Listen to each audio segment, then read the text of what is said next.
All right, I thought the previous one's going to be the last one, but last one I want to tell you something. Excuse me, about artificial intelligence. Well, you know, some of you might have the answer to my question that I'm going to ask you, but nonetheless, I'm going to say it anyway for those who haven't heard that before or maybe hear it and want to hear it all over again. Whether they like it or not, they should hear it again so they could remember or refresh their mind. Here's the question. What is the best school on earth? Very simple answer. The best school ever was or is on earth, it's life itself. And this is not funny. But, what I'm going to say, but, yes, you will graduate from it. Yes, you will get the certificate from it. But, get ready for this one. The certificate is the death certificate. And you, best that I know, you or anybody else would not get the chance to see it. How crazy I am, huh? Okay. Well, that's one of them. I'm going to tell you something. I was in a meeting and one of high-ranking politician one day a few years ago. Oops. And we talking about across the table, back and forth. His name was Jerry. My name is Jerry. And he says, after the conversation was going, we were talking about different things and so on and so forth. He said, hey, Jerry, you know, I'm going to ask you something. And I'm going to tell you something, matter of fact. I said, Jerry, well, okay, tell me. What are you going to tell me? You say you're going to tell me. Tell me what you want to tell me, right? Okay, he said, oh, Jerry, I'm going to tell you something. You know what? I see what you're doing and this and that. And I got to tell you this. You will catch more bees with honey than you catch it with the vinegar. And I paused for a minute and I said, I rest myself back. He's sitting across the table, across the desk. And I said, Jerry, you know what? You're right. You're absolutely right. And I keep on smiling at him. And he said, I know I'm right. And I said, yeah, Jerry, you're right. But, and he says, what do you mean, but? What do you mean, but, Jerry? He goes like this, starts shaking, and he was so excited already, and he almost come out of his skin. What do you mean by but? I say, well, Jerry, I'm going to tell you, but what I mean by but. Well, tell me. Don't tell me that you're going to tell me. So I go like this. Jerry, you're absolutely right. You catch more bees with honey than you catch with the vinegar. But the thing is, if you want to keep the bees, you use the honey. But if you want to get rid of them or prevent from them to bite you, you use the vinegar. He didn't know what to say. He said, okay, Jerry, okay, I got enough. All right. Anyway, another one I just remembered, and I will close this sector. When that was Easter afternoon at a friend of mine's house. I was very young. I was about maybe 20. Very active entrepreneur. I started my own business already, and I met a good friend of mine. I was at his house at that time. He was newly graduate from law school. He was a new lawyer already. He was about 5 years older than me. This event took place about maybe early 80s, okay? And I tell you what happened in that event. So I'm at his house. His wife was the daughter of the criminal judge for 30-some years here in Chicago, all right? And the judge was at the kitchen sitting with me and my friend at the table. And we were chit-chatting, having beer and this and that, and we talked about it. We were so excited that, you know, we had the honor to be and meet and present the judge and so forth. He was the father-in-law to my friend. And our wives, I was married at the time, and my friend's wife was at the living room watching some soap operas over there, all three girls. And we guys, you know, we play so big. Anyway, so we shooting crap and this and that, and I make it short for you. And the grandpa got tired because he was older already at that time. He passed away, criminal judge for 40 years in Chicago. Prior to that, he was mayor of one of the suburbs for another 20 years. He passed away at the age of about maybe 94. Very, very, very wise and very straightforward person, very successful.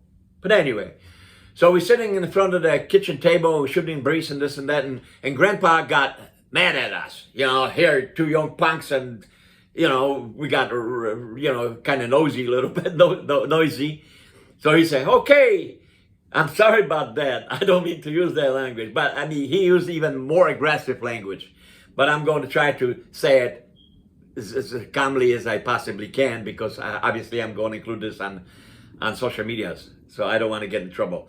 Anyway, so the judge turns around.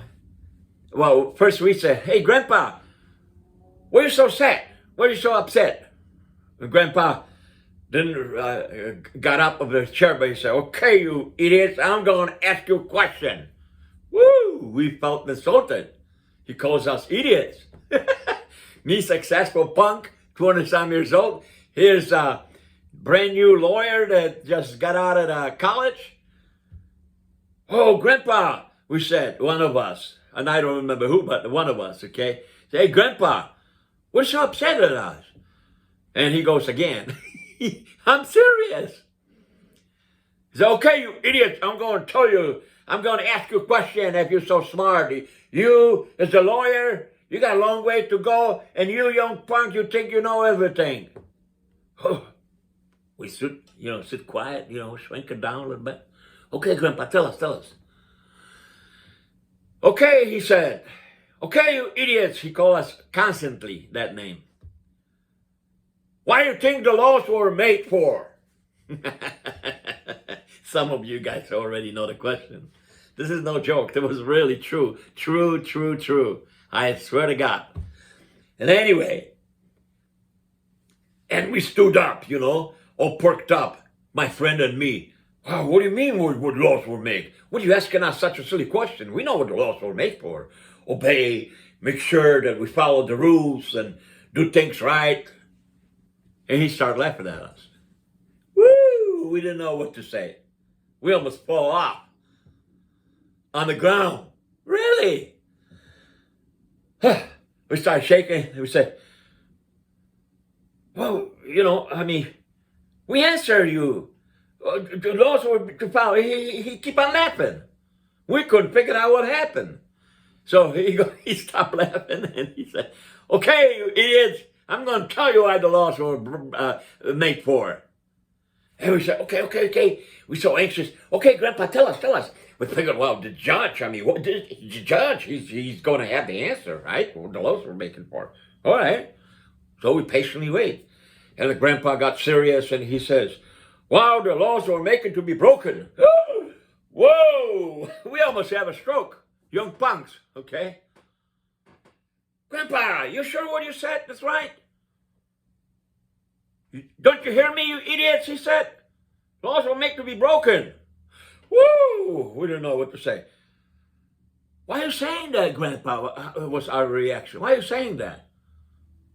Okay, dumb this and that. I'm going to tell you why.